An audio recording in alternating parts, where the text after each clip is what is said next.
로마서 2장 1절에서 16절 말씀을 교독하시겠습니다. 그러므로 남을 판단하는 사람아, 누구를 막론하고 내가 핑계하지 못할 것은 남을 판단하는 것으로 내가 너를 정죄함이니 판단하는 네가 같은 일을 행함이니라. 이런 일을 행하는 자에게 하나님의 심판이 진리대로 되는 줄 우리가 아노라. 이런 일을 행하는 자를 판단하고도 같은 일을 행하는 사람아, 내가 하나님의 심판을 피할 줄로 생각하느냐? 혹 내가 하나님의 인자하심이 너를 인도하여 회개하게 하심을 알지 못하여 그의 인자하심과 용납하심과 길이 참으심이 풍성함을 멸시하느냐? 다만 내 고집과 회개하지 아니한 마음을 따라 진노의 날 곧 하나님의 의로우신 심판이 나타나는 그 날에 임할 진노를 내게 쌓는도다. 하나님께서 각 사람에게 그 행한 대로 보응하시되 참고 선을 행하여 영광과 존귀와 썩지 아니함을 구하는 자에게는 영생으로 하시고 오직 당을 지어 진리를 따르지 아니하고 불의를 따르는 자에게는 진노와 분노로 하시리라. 악을 행하는 각 사람의 영에는 환난과 공고가 있으리니 먼저는 유대인에게요 그리고 헬라인에게며 선을 행하는 각 사람에게는 영광과 존귀와 평강이 있으리니 먼저 유대인에게요 그리고 헬라인에게라. 이는 하나님께서 외모로 사람을 취하지 아니하심이라. 무릇 율법 없이 범죄하는 자는 또한 율법 없이 망하고 무릇 율법이 있고 범죄한 자는 율법으로 말미암아 심판을 받으리라. 하나님 앞에서는 율법을 듣는 자가 의인이 아니요 오직 율법을 행하는 자라야 의롭다 하심을 얻으리니. 율법 없는 이방인이 본성으로 율법의 일을 행할 때에는 이 사람은 율법이 없어도 자기가 자기에게 율법이 되나니. 이런 이들은 그 양심이 증거가 되어 그 생각들이 서로 혹은 고발하며 혹은 변명하여 그 마음에 새긴 율법의 행위를 나타내느니라. 곧 나의 복음에 이른 바와 같이 하나님이 예수 그리스도로 말미암아 사람들의 은밀한 것을 심판하시는 그 날이라. 아멘. 착석하시겠습니다. 오늘 본문의 말씀에 보면은 이제 간혹 그렇게 질문하는 사람들이 있습니다. 예수님을 알지 못하던 예수님께서 우리나라에도 예수님께서 오시기 그러니까 소식을 전해주기 전 예를 들어서 조선시대나 그때의 사람들은 어떻게 천국과 지옥을 나눌 수 있느냐 심판할 수 있느냐 뭐 그런 이야기를 물어보는 사람들이 있어요. 오늘 15절 말씀 보면은 그들의 양심대로 한다 그렇게 말씀하고 있습니다. 그들의 양심에 따라서 그들이 스스로의 율법을 가지고 그 율법에 따라서 그들을 심판한다라고 말씀하고 있죠. 그렇다면은 그런 의문이 들 수 있지 않습니까? 아니 그러면은 양심의 그 기준도 너무나도 각기 다르고 또 우리도 예수님 그냥 못 듣고 양심으로 하면 얼마나 좋을까? 그렇게 생각하는 사람이 있을 수 있죠. 그런데 여러분 그 양심에 따라 심판하는 그 기준이 너무나도 어려워서 지금의 우리가 예수님 믿고 가는 것보다도 천국 갈 수 있는 확률이 극히 희박하다는 사실입니다. 그래서 오늘날 우리가 예수 그리스도를 아는 것은 축복 중에 축복인 것입니다. 너무나도 쉬운 길이죠.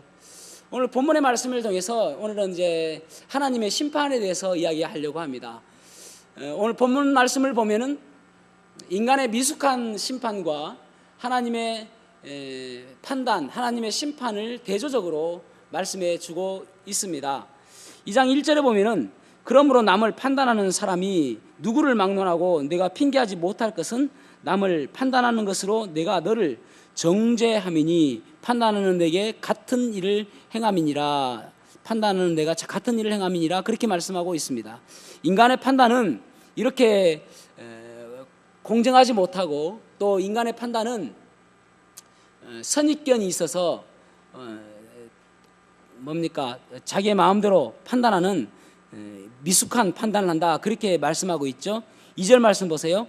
이런 일을 행하는 자에게 하나님의 심판이 진리대로 되는 줄 우리가 아노라.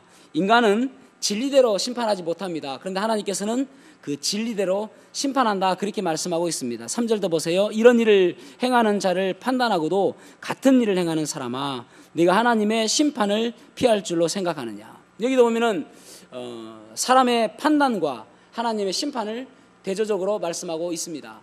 그런데 이 심판과 판단이라는 이 헬라어 어원은 같은 말입니다. 다시 말해서 이 심판과 판단이라는 말은 똑같은 의미로 쓸 수 있는데, 그래서 예전 한글 개혁판에서는 하나님의 심판이라고 이야기하지 않고 하나님의 판단이라고 이야기했습니다. 그래서 인간의 판단과 하나님의 판단을 똑같은 무게로 두고 있다는 것입니다. 영어 성경에서도 저지먼트라고 이야기하고 있단 말이죠. 그러니까 이 똑같은 무게로 두고 있는데 인간의 판단은 미숙하고 하나님의 판단은 완벽하다, 그런 말씀을 하고 있는 것입니다. 오늘 본문의 말씀을 가지고 미숙한 인간의 판단에 비해서 하나님의 심판은 어떤 특징을 가지고 있는지 하나님의 심판이라는 제목으로 말씀을 나누겠습니다. 첫 번째로는 하나님의 심판은 공정성이 있다는 것입니다. 하나님의 심판에 대해서 하나님의 심판의 공정성, 그 다음에 하나님의 심판의 목적, 하나님의 심판의 기준, 이렇게 세 가지로 오늘 보려고 하거든요. 하나님의 심판의 첫 번째 공정성, 하나님의 심판은 공평하고 공정하다라는 것입니다.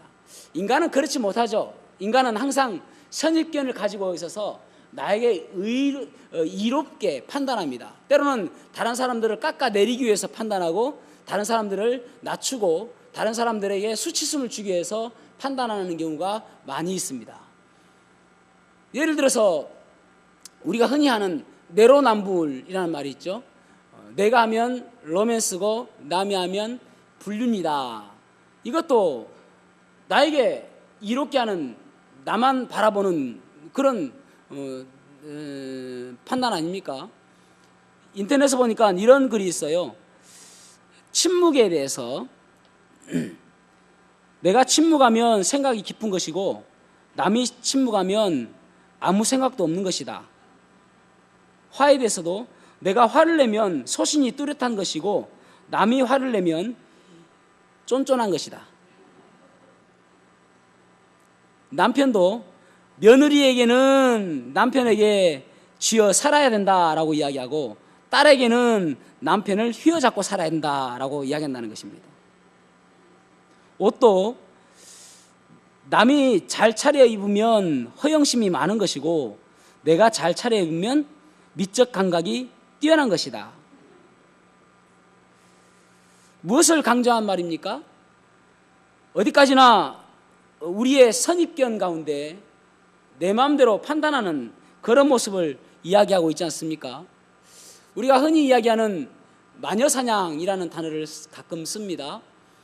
최근에도 북미 대표 간의 회담이 있었을 때에 하노이에서 있었지 않습니까? 그때에 미국에서는 청문회가 열려요. 그래서 트럼프가 하는 이야기가 마녀사냥을 중재라, 그런 이야기를 했습니다. 마녀사냥, 중세시대에 캐톨릭이 교권을 강화하기 위해서 시행했던 것입니다. 예를 들어서 빈곤과 문제가 있을 때에 마녀들의 주술 때문에 이렇게 일어나는 것이다 해서 마녀를 잡아 화형에 처하고 죽이는 것이었습니다. 왜 마녀일까요? 다 여자이기 때문에 그렇습니다. 왜 여자일까요? 여자가 뱀의 유혹을 받아서 이 땅에 죄가 들어왔기 때문에 여자가 악하다라고 생각했기 때문에 그렇습니다. 이 시대를 살아가는 여자 여러분, 여성 여러분, 행복하시는 것을 기뻐하시기 바랍니다. 그리고 마녀를 할 때에 우리가 마녀하면은 이렇게 이제 지팡이 타고 날아다니지 않습니까? 그래서 마녀는 몸무게가 좀 날씬해야 된다. 마녀를 색출할 때에 날씬한 여자들이 마녀로 색출되었다고 합니다. 참, 우리 교회 성도들은 그때 안테나기 천만다행입니다. 다 마녀 될 뻔했어요. 그래가지고 화형당하고 심지어는 발로 몸에 찔러서 피가 나오지 않으면 이거 마녀다 해가지고 피 안 나오는 거 연구하고, 심지어는요 그 장난감 칼 가운데 찌르면은 이렇게 쑥 들어가는 칼 있잖아요. 그 칼을 누가 만들었냐면은 마녀 헌터가, 마녀 사냥꾼이 처음으로 만들었어요. 그러니까 이 칼로 찔러가지고 피가 안 나와야 되니까 이 마녀다 해가지고 불에 태워 죽이고, 그런 일들이 얼마나 많았는지 모릅니다. 심지어는 우리가 잘 알고 있는 100년 전쟁에서 프랑스가 좀 불리했을 때에 프랑스를 구한 애국 소녀 잔다르크가 영국에 포로로 잡혀간단 말이죠. 근데 잔다르크도 결국은 마녀로 되어져 가지고 불에 타 죽는 그런 일들을 당하게 되는 것입니다. 안타까운 일이죠. 왜 그렇습니까? 우리의 인간의 속성에는 이렇게 불공정합니다. 나에게 이롭게 행동한단 말이죠. 그런데 하나님께서는 공평하게 심판하신다라고 말씀하고 있습니다. 자, 로마서 2장 9절에서 10절 말씀을 같이 읽어보겠습니다. 9절에서 11절 시작. 악을 행하는 각 사람의 영에는 환난과 공고가 있으리니 먼저는 유대인에게요 그리고 헬라인에게며 선을 행하는 각 사람에게는 영광과 존귀와 평강이 있으리니 먼저는 유대인에게요 그리고 헬라인에게라. 이는 하나님께서 외모로 사람을 취하지 아니하심이라. 아멘. 아멘. 인간은 사람을 외모로 취하고 외모로 행동하고 외모로 판단하지만은 하나님께서는 인간과 다르게 공평하게 판단하신다, 공정하게 심판하신다, 그렇게 말씀하고 있는 것입니다. 그 다음에 하나님의 심판의 두 번째 특징은 무엇이냐면은 미숙한 인간의 판단과 다른 것이 하나님의 심판은 목적이 있다는 것입니다. 목적이 다르다는 것이죠. 로마서 2장의 인간 판단의 특징은 무엇이냐면은 자기를 높이는 목적이 있습니다. 자기를 나타내는 목적이 있습니다. 그런데 하나님의 심판의 목적은 무엇이냐면은 사랑입니다. 징계가 목적이 아니고 우리를 나쁘게 하시기 위한 목적이 아니고 사랑이라는 것이죠. 2장 4절 말씀 보세요. 혹 내가 하나님의 인자심이 너를 인도하여 회개하게 하심을 알지 못하여 그의 인자하심과 용납하심과 길이 참으심이 풍성함을 멸시하느냐.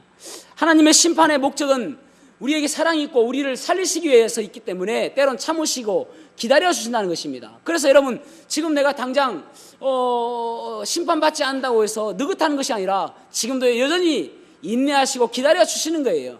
돌아오기를 기다리고 계시는 것이죠. 내가 회개하고 돌아오기를 지금도 기다리고 계신다는 것입니다.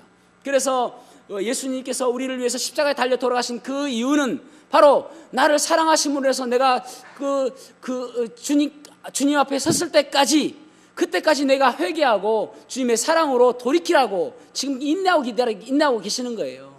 만약 하나님의 심판의 목적이 징계하시는 것이 목적이라면 그냥 우리가 범죄할 때마다 각치기 뿔죠.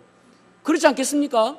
그래서 만약에 하나님의 목적이 징계하신 것이 심판의 목적이라면 여기에 있을 사람이 누가 있겠습니까? 저도 어제 죽었어요. 엊그저께도 죽었습니다. 저는 내일도 죽을 거예요. 아마 날마다 죽을걸요. 징계하시는 목적이라면요. 그러나 하나님의 심판의 목적은 징계의 목적이 아니라 우리를 살리기 위해서, 사랑하시기 위해서인 것입니다. 베드로후서 3장 9절 말씀 보세요. 같이 읽겠습니다. 시작. 주의 약속은 어떤 이들이 더디다고 생각하는 것 같이 더딘 것이 아니라 오직 주께서는 너희를 대하여 오래 참으사 아무도 멸망하지 아니하고 다 회개하기에 이르기를 원하시느니라. 아멘.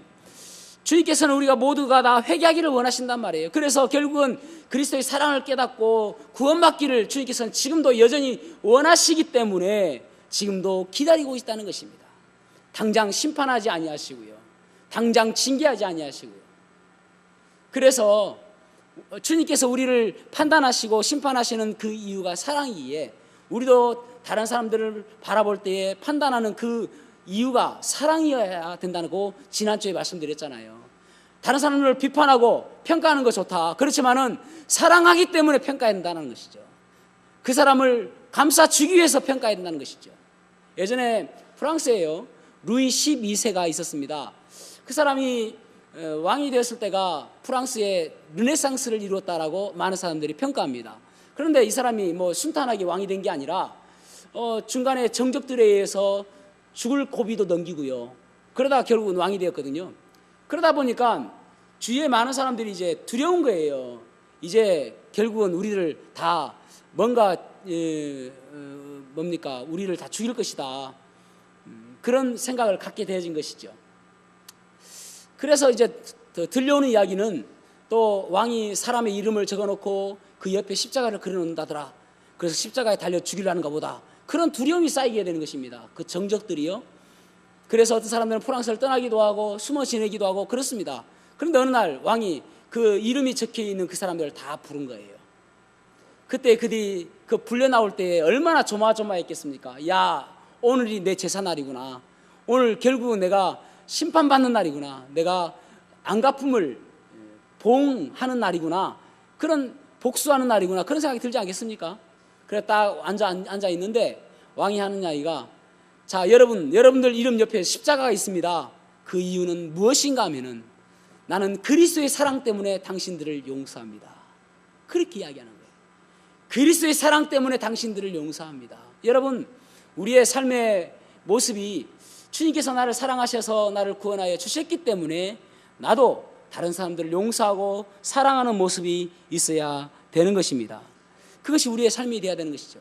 자, 그렇다면은 오늘 하나님의 심판에 대해서 이야기하고 있는데 정말 중요한 것을 잊지 말아야 될 것이 무엇이냐면은 우리는 어딘가 종착지를 향해서 가고 있다는 사실입니다. 어딘가 어떤 방향을 향해서 가고 있다는 사실입니다. 저는 부산에서 예전에 살 때에 이제 처음에는 1호선만 있었어요. 1호선만. 그러니까 별로 헷갈리지 않았는데 나중에는 4호선까지 생겨가니까 타는 것도 좀 헷갈릴 때가 있습니다. 그래서 항상 이 기차가, 이 전철이 어디가 목적지인가를 보고 그렇게 탑니다. 그러면 잘 실수하지 않습니다. 여러분, 우리가 종착지를 알고 있다면은 실수하지 않는 인생이 되어지겠죠. 종착지를 내가 내 마음에 새기고 살아간다면은 우리는 실수하지 않을 수가 있는 것입니다. 이 종착지에 대한 답을 담은 찬양이 주님 다시 오실 때까지입니다. 주님 다시 오실 때까지 나는 이 길을 가리라. 우리는 모두가 나그네 인생길 같은 길을 가고 있죠. 어딘가를 향해서, 지금 어느 방향을 향해서 가고 있다는 것입니다. 좁은 문, 좁은 길, 나의 십자가 지고. 우리는 때로는 좁은 길을 가기도 하고 좁은 문을 통과하기도 하고 그러면서 어떤 고난의 길을 가기도 하죠. 그런데 그 다음 가사가 아주 좋아요. 나의 가는 이 길 끝에서 나는 주님을 보리라. 영광의 내 주님 나를 맞아 주시리. 아니, 인생의 끝에 주님이 계신다네요. 그 주님이 나를 기다리고 계시다네요. 그렇다면 여러분, 우리가 가는 이 길 속에서 주님 만날 것을 생각하면서 그 준비하면서 살아가는 인생이 되어야 되지 않겠습니까? 우리의 종착지가 주님이니까요. 그래서 우리의 종착지가 주님이라고 생각하는 사람들이 살아야 될 길이 무엇인가를 생각해 보아야 되는 것입니다. 그 공평하신 하나님, 그 공정하게 하시는 그 하나님. 이 갈라디아서 6장 7절 말씀 보세요. 스스로 속이지 말라. 하나님은 만홀히 여김을 받지 아니하시니 사람이 무엇으로 심든지 그대로 거두리라. 우리의 인생의 종착지에서 주님께서 우리가 심는 대로 거둘 것을 바라보시면서 기다리고 계신다는 거예요. 그래서 우리의 인생길에서 이 종착지를, 주님을 만날 그런 마음으로 어떻게 살아가야 되냐면은, 세 번째로는 심판의 기준을 우리는 생각하고 살아야 되는 거예요. 우리의 심판의 기준이 다르다는 것을, 사람들이 생각하는 심판의 기준과 하나님의 심판의 기준이 다르다는 것을 생각하며 살아야 된다는 것입니다. 2장 16절 말씀을 같이 읽어볼까요? 로마서 2장 16절 시작. 곧 나의 복음에 이른 바와 같이 하나님이 예수 그리스도로 말미암아 사람들의 은밀한 것을 심판하시는 그 날이라. 아멘. 아멘. 여기 보면은 하나님께서 심판하시는데 그 예수 그리스도로 말미암아 심판하신다라고 말씀하고 있습니다. 이 예수 그리스도로 말미암아 심판하신다는 그 말의 뜻은 두 가지로 볼 수 있는데, 한 가지는 그 심판의 기준이 예수 그리스도다. 심판의 기준이 예수 그리스도다라는 것이고, 또 하나는 그 심판의 주체가 예수 그리스도다. 그런 말입니다. 다시 말해서요, 심판의 기준은 예수 그리스도이고 예수 그리스도께서 우리를 심판하신다. 그런 의미라는 것입니다. 자, 3장 28절 말씀 보세요. 그러므로 사람이 의롭다 하심을 얻는 것은 율법의 행위에 있지 않고 믿음으로 되는 줄 우리가 인정하노라. 요한복음 3장 18절. 그를 믿는 자는 심판을 받지 아니하는 것이요 믿지 아니하는 자는 하나님의 독생자의 이름을 믿지 아니함으로 벌써 심판을 받은 것이니라. 아멘. 심판의 기준이 우리의 행위가 아니라네요. 심판의 기준이 우리의 행위가 아니라 예수 그리스도를 믿는 믿음이라고 말하고 있네요. 여러분, 그렇다면 어떤 분들은 그렇게 질문할 수 있지 않겠습니까? 왜 하나님께서는 유독 예수 그리스도입니까?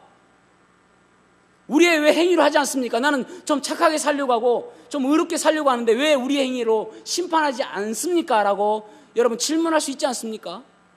그런데 하나님께서 구약에 보면은 의롭게 할 수 있는 방법을 주셨습니다. 율법요. 그런데 율법으로 의롭게 할 수 있는 사람은 단 한 사람도 없습니다. 그래서 하나님께서 우리에게 의롭게 해 주시기 위해서 대안책을 주셨는데 그것이 바로 예수 그리스도인 것입니다. 이것을 선악과로서 한번 이야기를 해볼게요.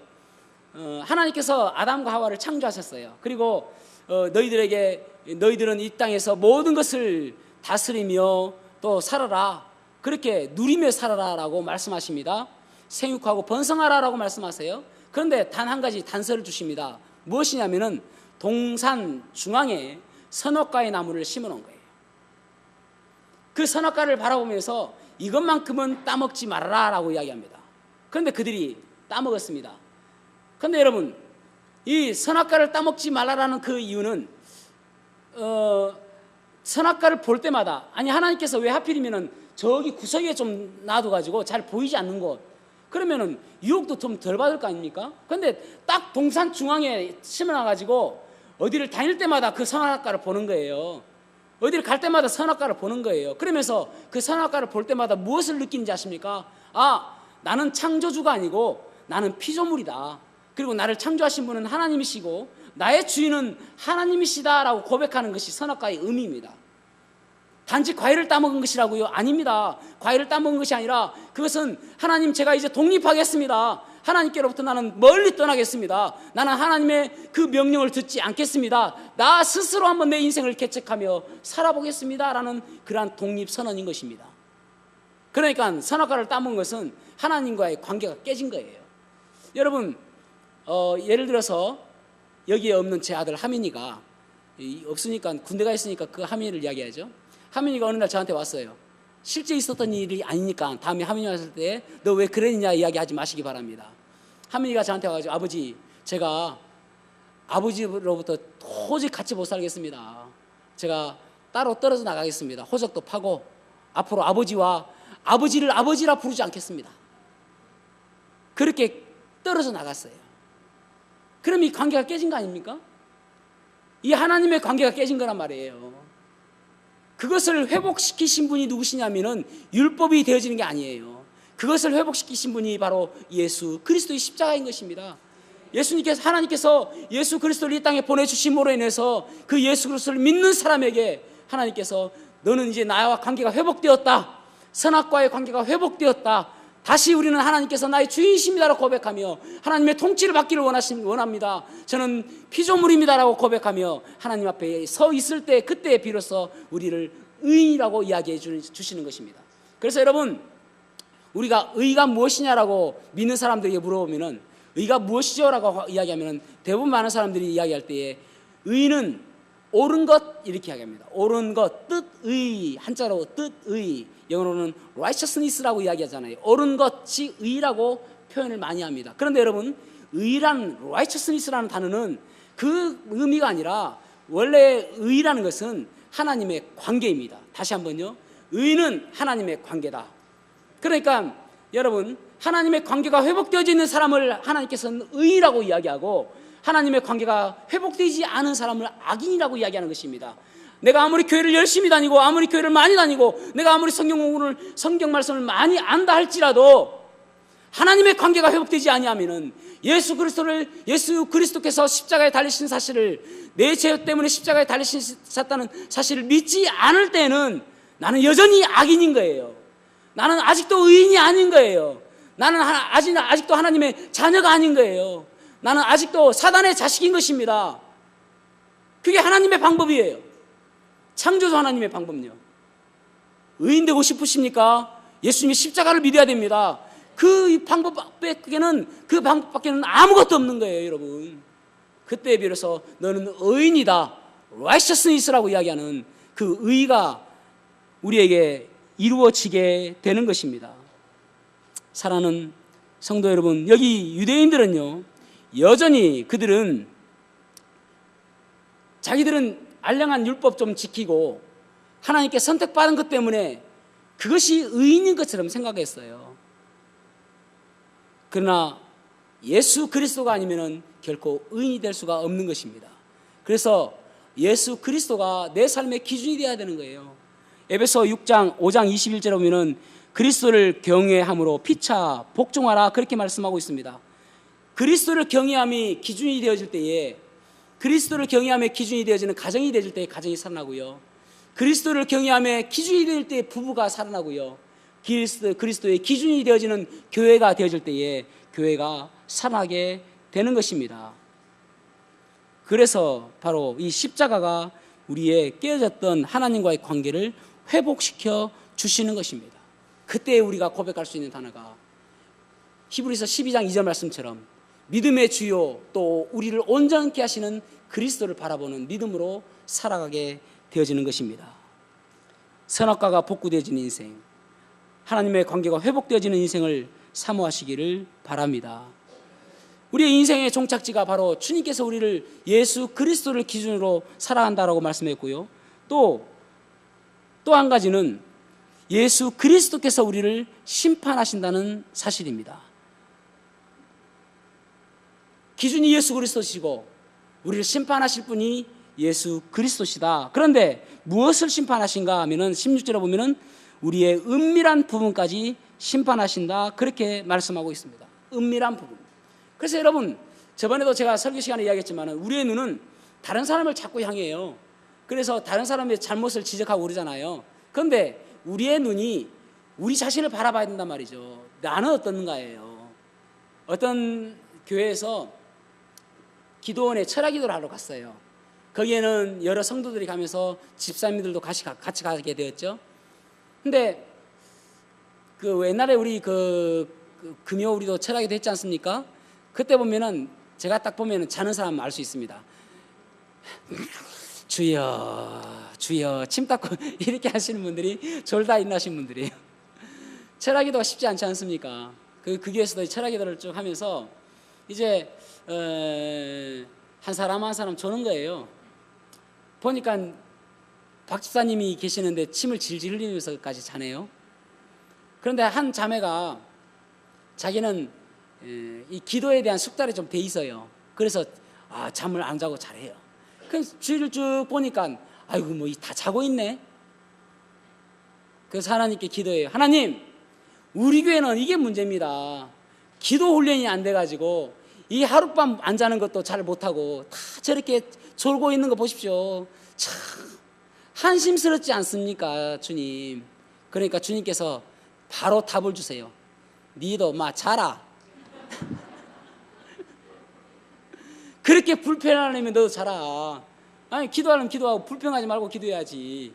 여러분, 우리는 우리의 마음은 잘 못 봐요. 우리의 상태는 잘 못 본단 말이에요. 하나님께서는 우리의 은밀한 부분까지도 바라보신다, 그렇게 말씀하고 있는 것입니다. 저는 여러분 참 설교하기를 참 좋아한다라고 저는 자주 이야기를 합니다. 그런데 설교하기를 좋아한다고 해서 설교 준비하는 것까지 쉽게 하는 것은 아니에요. 무척이나 고단한 일입니다. 어떤 목사님은 나는 설교만 없으면 목회할 만하다라고 하는 분도 있어요. 그만큼 고단스러운 일입니다. 어제 같은 경우에도 저는 이제 화요일 때부터 제가 이제 은자담의 아버지가 조금 오래 안 되겠다라는 생각을 가지고 있어서 미리 설교 준비를 많이 해놨어요. 그래서 저는 거의 다 해놨지만은 어제도 제가 장례식장 갔다 와서 12시 넘어서 잤거든요. 또 새벽에 일어나서요. 말씀 준비하고요. 말씀 준비하는 것이 쉬운 것은 아니에요. 그런데도 불구하고 말씀을 전하는 것은 참 좋아합니다. 다 해서 하고 나서 보람이 있으니까요.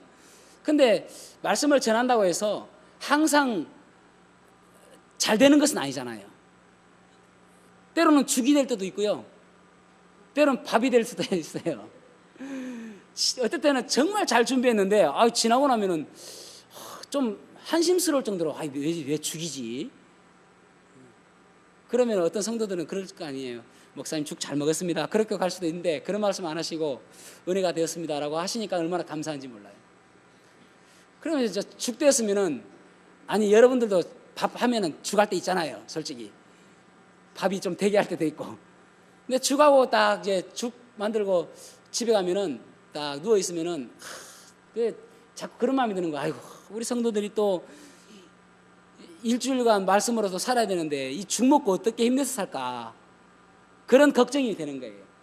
그러면은 말씀 잘 전했을 때는 참 하나님 은혜로 은혜가 되는 말씀을 전했어요. 그러면은 제 마음이 아주 좋겠죠? 물론 예배 마치고 나서는 참 하나님께서 은혜를 주셔서 말씀을 잘 전하고 은혜가 되는 예배를 되었다라고 생각할 때는 참 기분이 좋아요. 그런데 집에 가서는 또 한편으로는 아주 날카로운 양심의 바늘이 콕콕 찌르면서 아이고 말은 잘한다. 그런 게 자꾸 찔리는 거예요. 그러니까 잘 못해도 마음이 불편하고 잘해도 마음이 불편한 게 설교예요. 그러면은 죽을 드려야 됩니까? 밥을 드려야 됩니까? 여러분 죽을 드려도 찔리고 밥을 드려도 찔리는데 어쨌든 그래도 밥이 돼야 되겠죠? 어쨌든 왜 그렇습니까? 제 삶 속에서 제가 은밀한 부분들 바라보게 되잖아요.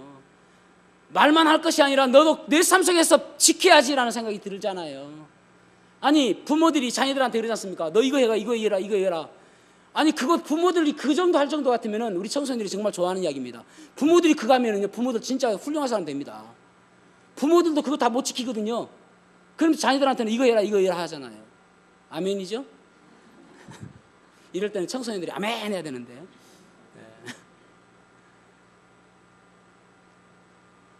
하나님께서는 우리가 얼마나 잘 아느냐를 중요하게 생각하지 않습니다.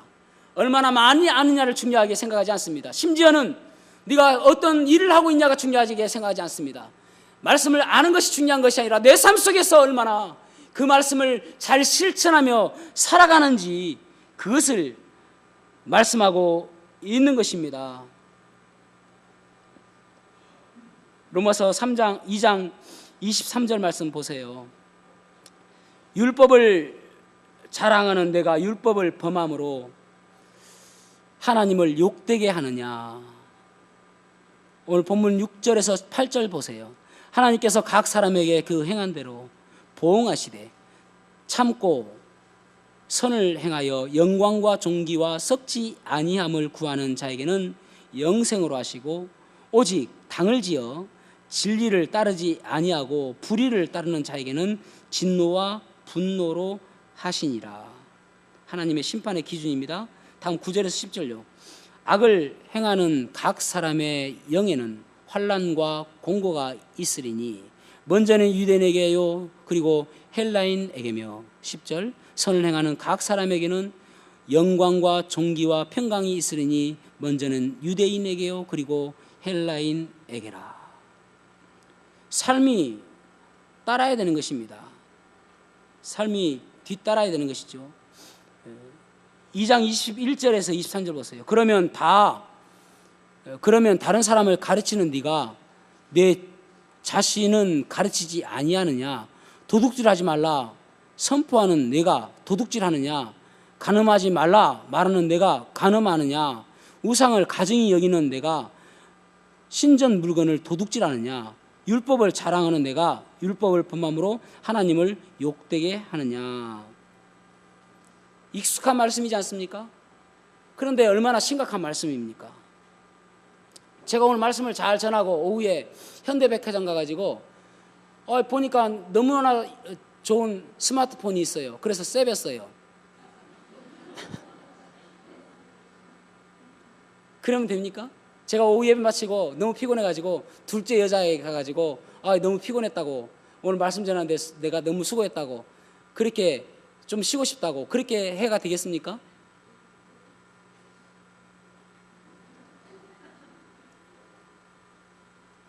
우리가 하나님께서 나를 사랑하시고 하나님께서 나를 축복해 주시라는 그러한 허상을 버려야 됩니다. 정말 하나님께서는 내 은밀한 것을 보세요. 그런 걸 리플리 증후군이라고 그러죠. 리플리 증후군이라는 것은 내가 계속 거짓말하다 보니까 그것이 진짜인 것처럼 느끼는 것, 그것을 리플리 증후군이라고 이야기합니다. 그렇게 살아가는 사람들이 있어요. 마치 내가 의로운 사람처럼 내 은밀한 부분들 생각하지 않고요. 그래서 은밀한 것을 심판하시는 그 주님을 우리가 의식하며 살아야 되는데, 그 은밀한 것을 심판하신 그 주님을 의식하며 살아간다는 것이 바로 내 삶 속에서 위선을 버리는 것입니다. 마태복음 15장 7절에서 8절 보면은, 외식하는 자들아 이사야가 너에게 관하여 잘 예언하였도다. 일러스되 이 백성이 입술로는 나를 공경하되 마음은 내게서 멀도다. 세 번역에서는 위선자들아 그렇게 말씀하고 있습니다. 위선자들아, 영어 성경에 보면 you hypocrite라고 번역해요. you hypocrite라는 말은 너 이 위선자들아 그런 말이에요. 마태복음 23장 28절에 보면 이와 같이 너희는 겉으로 사람에게 옳게 보이되 안으로는 외식과 불법이 가득하도다. 여기 외식도 사실 좀 더 잘되게 번역하려면은 위선이라고 번역하는 것이 더 옳은 표현이고 더 적확한 표현이고 더 정확한 표현입니다. 물론 외식이라는 말도 맞죠. 그 위선에 포함되니까. 그런데 좀 더 정확하게 표현한다면은 위선이라고 표현하는 것이 더 옳은 표현이라고 할 수 있는 것이죠. 우리는 누구나 다 위선적인 모습들이 있단 말이죠. 그 사람을 영어로 person이라고 이야기하잖아요. 중학교 1학년 단어册 영어에 나오는 person, P-E-R-S-O-N. person이라는 말이 어디서 유래됐냐면은 라틴어에서 라틴어는 그 뭡니까? 그냥 발음대로 읽으면 돼요. 그러니까 person을 발음대로 읽으면은 페르소나가 페르소나, 이게 person이라는 단어에 유래된 라틴어예요. 그런데 페르소나라는 단어는 무슨 뜻이냐면은 가면이라는 뜻입니다. 중세에 이제 그 연극 배우들이 가면을 쓰고 나와서 연극을 하잖아요. 오늘날 그 복면 가왕처럼 이렇게 가면을 쓰고 연극하잖아요. 그러면서 마치 내가 그 가면처럼 행동하는 거 아닙니까? 그 가면이 펄슨이라는 단어에 나오는 페르소나라는 단어예요. 그러니까 어떤 사람이 위선적인 사람이다 그게 아니라 인간의 죄된 속성 가운데 하나가 이 가면을 쓰고 살아가는 사람들이란 말이죠. 가면 벗어야죠. 왜냐하면 우리는 주님 앞에 만났을 때 가면 벗고 만나기 때문에 그렇습니다. 지금은 가면 다 쓰고 있어서 마치 의로운 사람처럼, 마치 의인인 것처럼, 마치 아무런 문제가 없는 사람처럼, 경건한 사람처럼 보이지만은 주님 만났을 때는 그 가면 벗고 그리고 주님 앞에 만나잖아요. 그래서 오늘날 우리가 하루하루 살아갈 때에 이 가면 벗는 모습으로 살아가야 되는 거예요. 그것이 훈련되어져야 됩니다. 언제나 가면 벗으니까요. 그래서 가면 벗었을 때에 수치심을 당하지 않기 위해서는 지금부터 가면 벗고 살아가야 되는 거예요. 그래야 주님 만났을 때에 그 수치스러움 당하지 않는다니까요. 어떤 사람들은 제가 예전에 이야기했지 않습니까? 이 세상에 사는 사람들은 들킨 죄인과 들키지 않은 죄인밖에 없다는 거예요. 모든 사람들이 다 죄인입니다. 어떤 사람은 들킨 죄인과 들키지 않은 사람, 들키지 않은 죄인. 저도 여러분도 마찬가지입니다. 그런데 많은 사람들의 소망이 무엇이냐면 들키지 않는 거예요. 그러면서 기도하죠. 주님 들키지 않게 하옵소서. 그러나 여러분 들켜야 되는 것입니다. 들켜야 조금 수치스러울 때 수치당하고 말지, 들키지 않으면 그것이 점점 오래가고 그것이 굳은 살 되어지고 주님 만났을 때는 엄청난 부끄러움을 당하게 되는 것이죠. 그래서 기도하셔야 됩니다. 주님, 제 안에 은밀한 것들이 있으면 들키게 해주십시오. 아니면 들키기 전에 제가 그거 다 내려놓을 수 있도록 도와주십시오. 그래야 되죠. 그래야 주님 앞에 만났을 때 당당하게 주님께서 안아주시면서 착하고 충성된 종이라고 그렇게 칭찬해 주실 거 아닙니까? 들키지 않는 것 때문에 안도하고 그것이 위로가 되어서는 안 된단 말이에요. 혹시 주일학교 교사이면서 마음속에 악한 생각을 가지고 있는 분 계십니까? 혹시 찬양대 하면서 마음속에 악하고 음란한 생각을 가지고 있는 분 계십니까? 혹시 학생부 교사하면서 또 혹시 여러분 어떤 중직자들이 악하고 음란한 생각을 가지고 있습니까? 제가 어떤 증거 때문에 이렇게 이야기하는 것이 아니라 여러 개 찌르면 어떤 사람은 나한테 이야기하는구나 찔릴까 봐 이야기하는 것입니다. 여러분 들켜야 됩니다. 들켜서 바로 회개하고 돌아서야, 그래야 주님 만났을 때에 그 심판의 날에 칭찬받는 우리의 삶이 될 수 있다는 사실을 기억하셔야 되는 것입니다. 우리는 우리의 종착지는 정해져 있습니다. 우리의 종착지에는 예수 그리스도를 만나게 되어 있습니다.